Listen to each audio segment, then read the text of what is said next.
Hi, everybody. So I want to introduce you to Dianne today.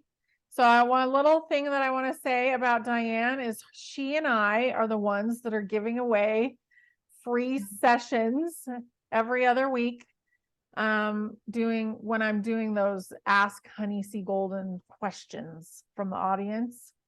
So we get a lot of the same information, just in a little different way. So Dianne is a teacher and she teaches amazing things about hypnotherapy and how you can get basically lots of answers, you can do all kinds of stuff with healing and hypnotherapy.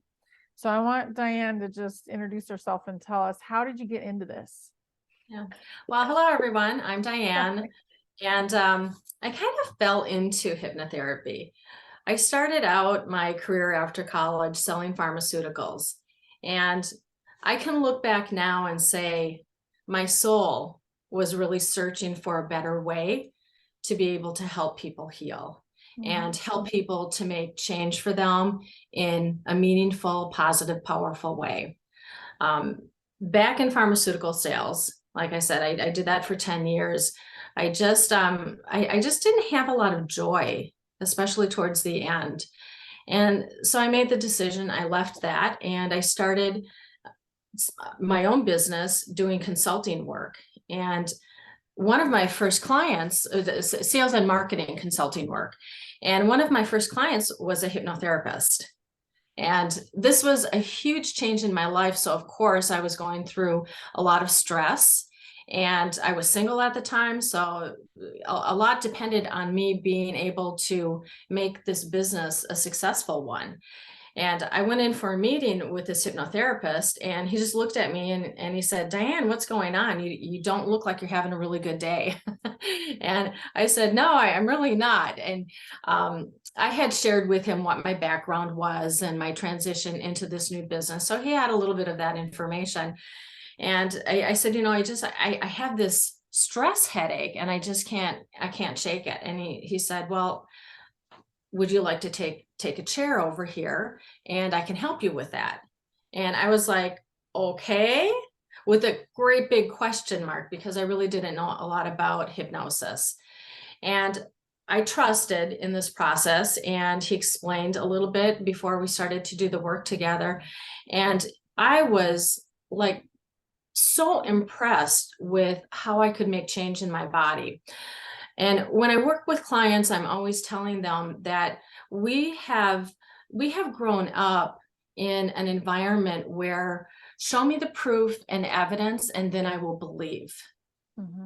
And with hypnosis, you have to kind of flip that around. And not only hypnosis, but I would say in general, healing modalities, that you have to have the belief that this is something that will work. And once you have that belief, you begin to see the proof and evidence. And so that's pretty much what I did when I sat in that chair over there and he started to do some work with me. I instantly had a belief because for one, I believed in his business. I was there to help him to increase his business. So I had that belief. And then with the pre-talk that we had about what hypnosis is, I was like, yeah, I understand that. And I also had a little bit of experience. My mom, chain smoker, and she used all kinds of ways to try and quit smoking, and hypnosis was the modality that worked for her. So I had a good I guess a personal experience, not that it happened to me, but it happened to my mom, where I saw that hypnosis was very effective. And once I had this experience being able to literally turn down the pain going on in my body, I just it kind of clicked for me that I think that this is what I'm supposed to be doing. And this hypnotherapist, he also did a lot with hypnobirthing, and we actually did some training together. He had already done the hypnobirthing certification class, and so I followed and trained with who he trained with. And that's how it all started. I've been practicing hypnotherapy for over 20 years, and it's been amazing. There's really a tremendous amount of opportunity in ways that hypnosis can be helpful for people. Mhm. Yeah. So would you say that the hypnosis brings the person right into the theta state? Definitely. Yeah, it definitely. And there are also things that we can do to enhance that. And I always recommend, if you're doing self-hypnosis, listen to some music that has the theta waves, because you hear it, and it Mhm. just, we use all of our senses, and hearing things and visualizing however it is that you visualize. People visualize in very different, unique ways. And the more that you can tune into how you see things in your mind's eye, and you put an emotion to it, and if we can also listen to theta waves, that helps as well. Yeah, that's cool. So Yeah. tell me about some of the different things that you've been working on, because I know when we first met, it was all the whole discussion was mostly about the birthing thing, Yep. but you have a huge library of stuff that you've Yes. created. Yeah. Yeah. Well, I started out, my first class was just an introduction to self-hypnosis, to teach people how they can do this on their own. When I work with people, I one-on-one in the classrooms as well, I always share that all hypnosis is self-hypnosis. I can't make you do anything in trance.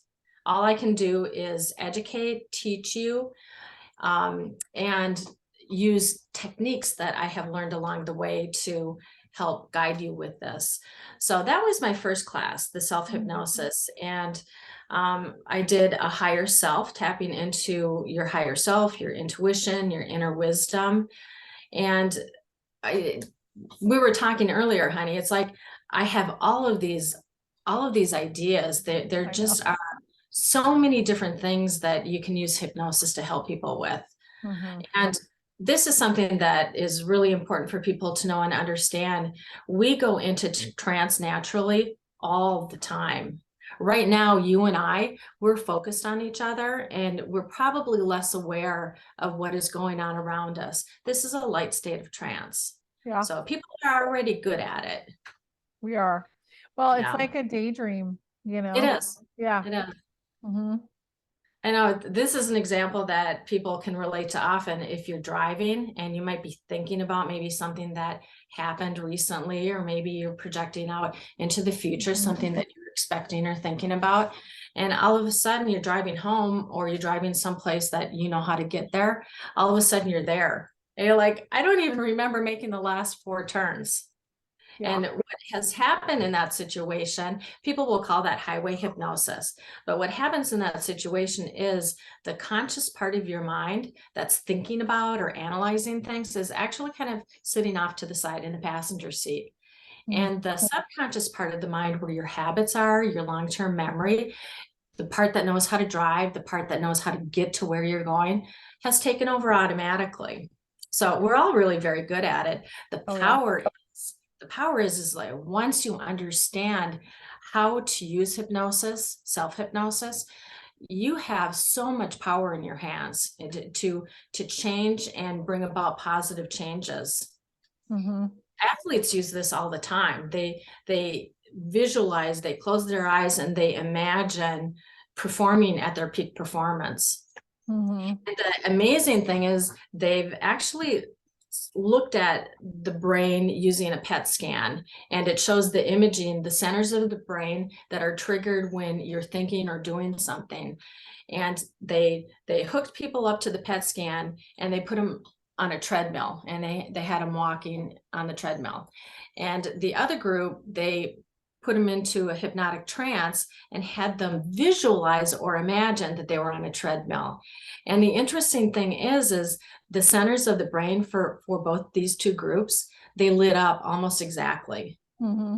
So what that means is, when you close your eyes and imagine it, your brain doesn't know the difference between that inner image and you actually doing it. And that's where the power really resides with hypnosis. Yeah. So I'll tell a little funny story that this kind of popped in the other day. So Mm. there was this guy, and it was in some kind of like how to manifest, your best life kind of thing. And he was choosing to imagine he was lifting weights. Mm-hmm. He really wanted to get more buff, right?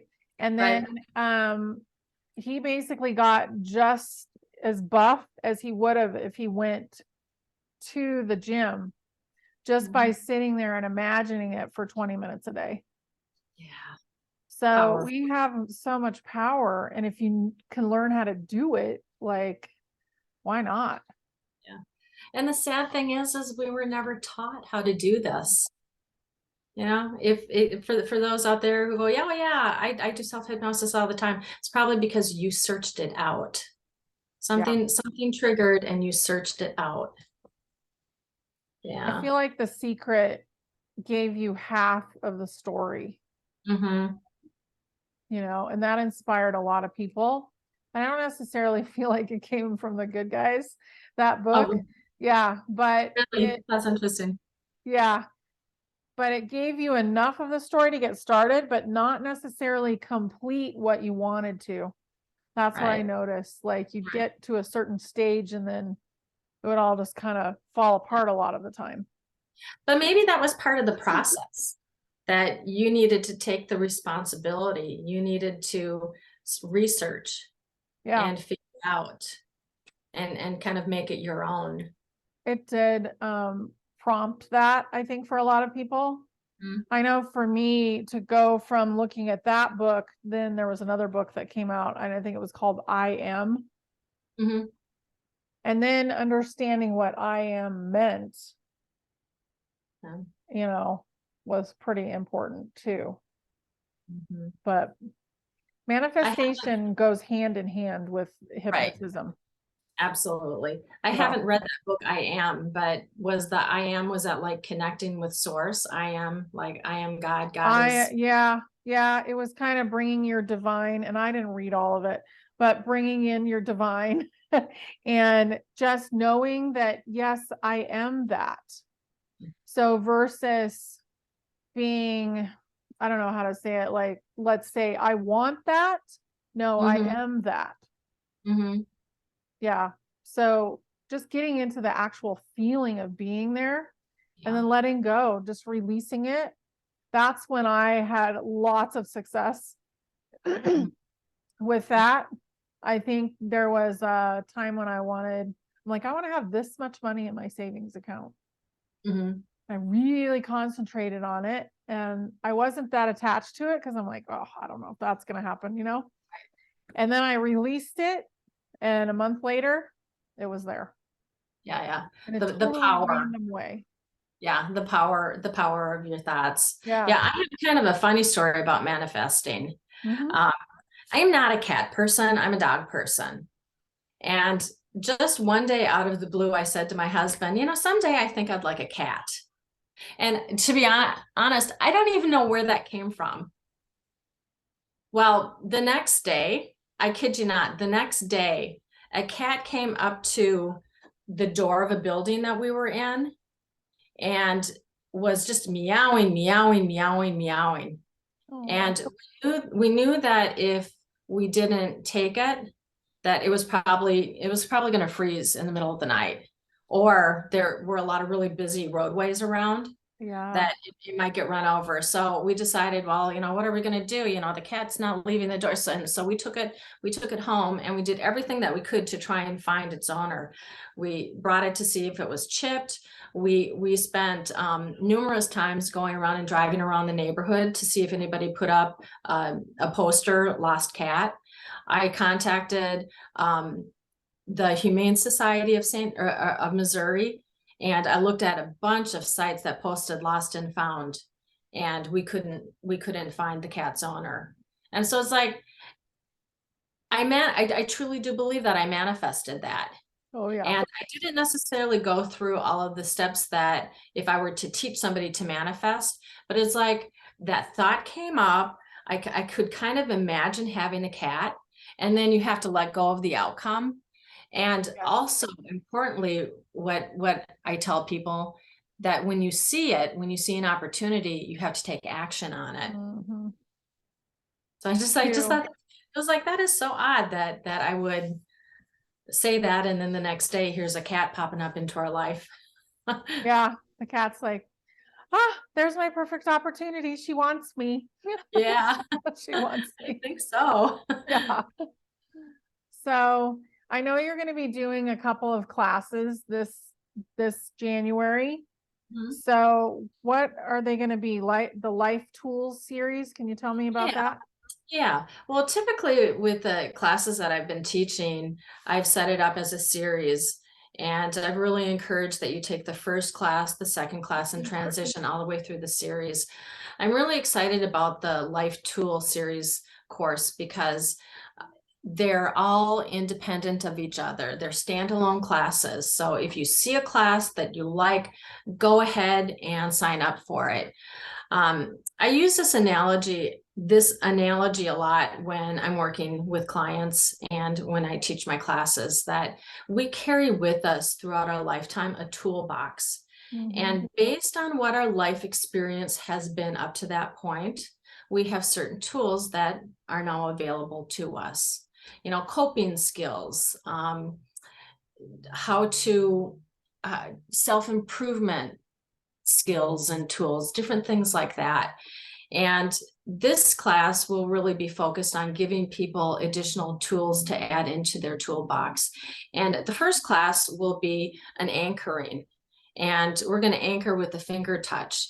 And we naturally, just like with hypnosis, we're naturally very good at creating anchors.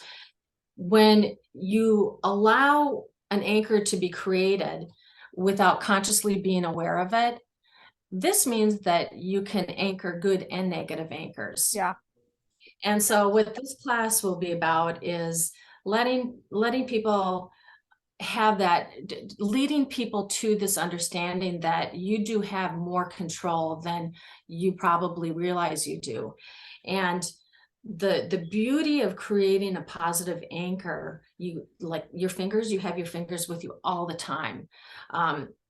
For example, an anchor that a lot of people can relate to is a song comes on the radio, or just a favorite tune that you hear playing, or a familiar tune or song that you hear playing. Yeah. And all of a sudden it brings you back to a time.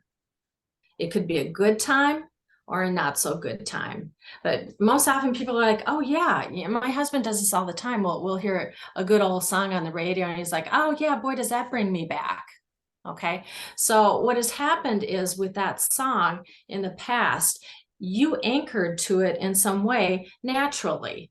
Yeah. And it could have been a good feeling or a bad feeling. It could be a breakup song. It could be, a song where you were just really at a positive place in your life and you anchored with that feeling.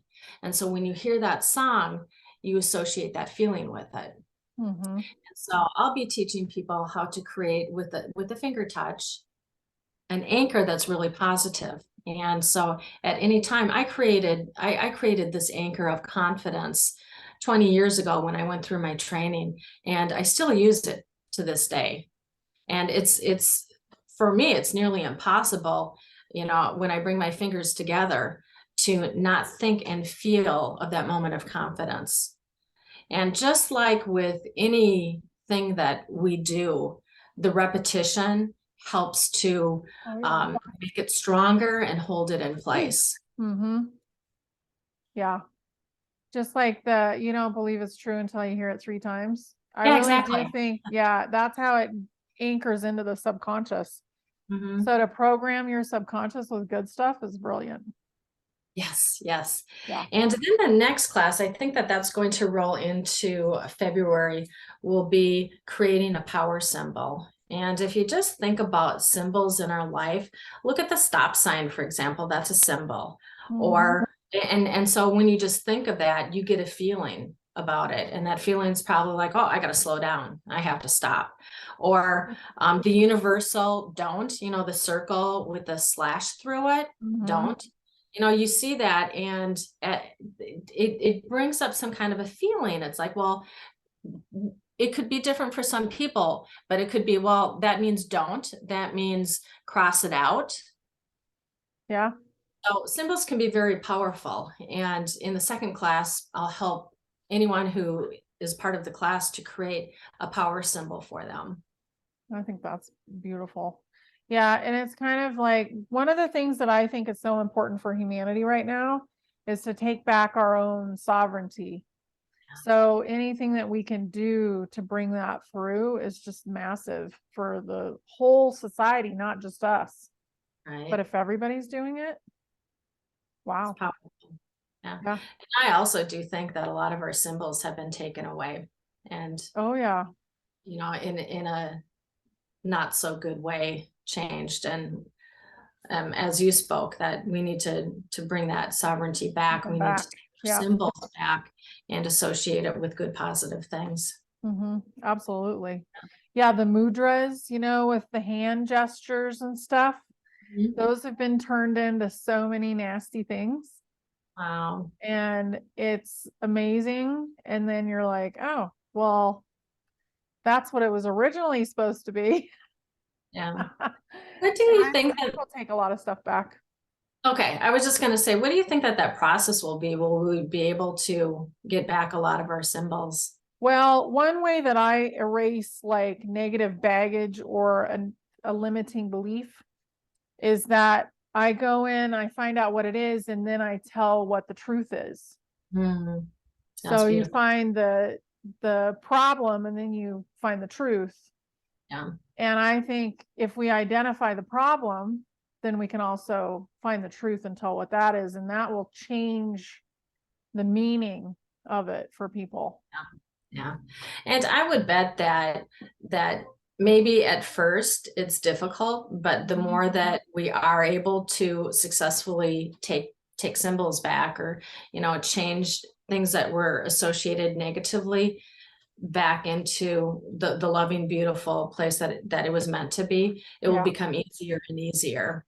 I think so. I think it's going to be a little stressful at first, but also as we become more and more aware through this process of the light codes and our DNA, it's intact now, but it's also beginning to activate for a lot of people. I feel like that's going to change how we approach things. And just right now, like it seems like such a powerful time of truth. So that's huge too, because it's like in the air. People want to know what the truth is. Right. That's exciting. I know we're ready. I know, we're so ready. Yeah. But just to finish up on the life tools, I'll be creating some more programs. And this whole series is about being able to teach others how to put more tools into their life toolbox so they're able to better cope with things that come their way in life. Yeah. I think it's going to be an amazing program. And like I said, they're standalone classes. So if I'm offering a class and it really resonates with someone, then they should sign up for that class.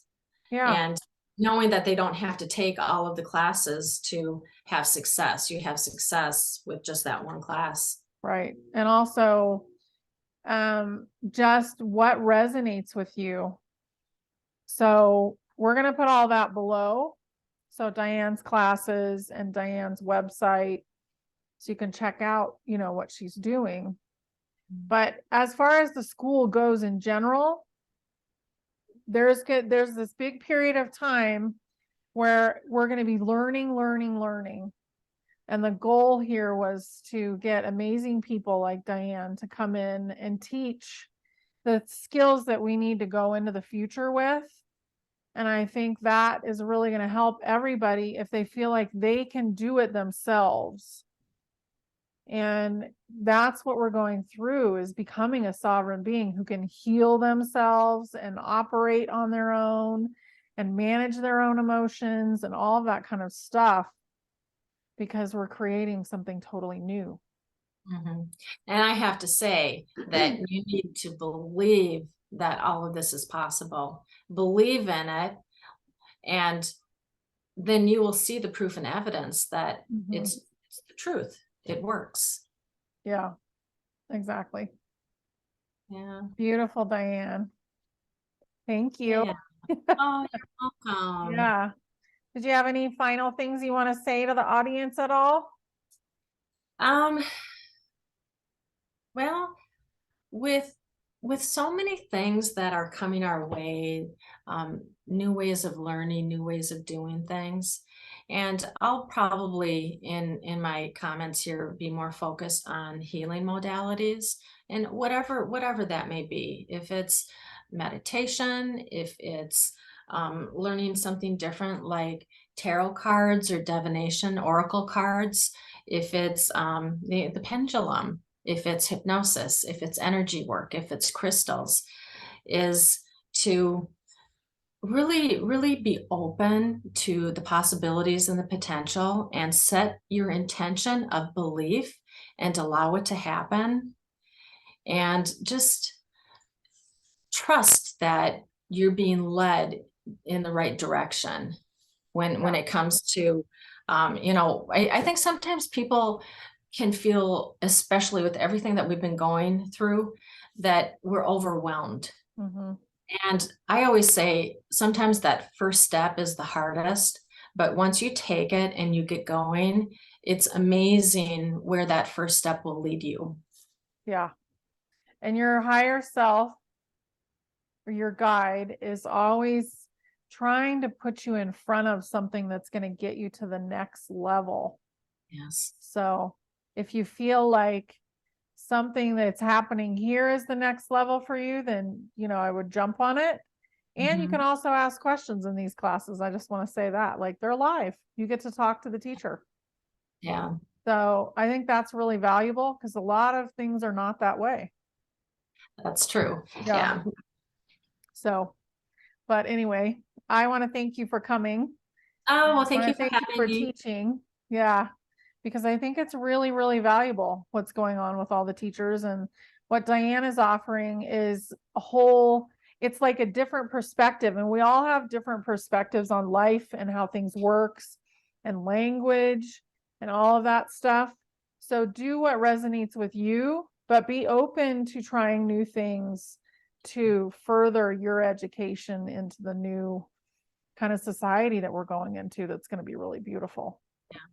One thing that I often share is you never know what it is that will work for you. And so if you look at you have a target out here that you want to hit. And if you just aim one thing at that target, you could go anywhere on that target. But if you're aiming like multiple things at that target, the chances of hitting that bullseye is greatly enhanced. And Yeah. you may never know which thing did I do which one hit the bullseye. And that's okay. Just know that whatever you did as you took that step moving forward gave you that success and that achievement of hitting your target. Absolutely. Yeah. And one thing leads to another too. Mhm. So as you expand, you're going to get more and more and more, along your journey to get to the destination that you really wish for. And then once you get there, you want to go to a new one. That's right. Yeah. So, but this was a lot of fun, Dianne. Thank you so much Yeah. for coming. And thank Thank you you for everybody for having me. listening. Right. Yes. Bye. Bye.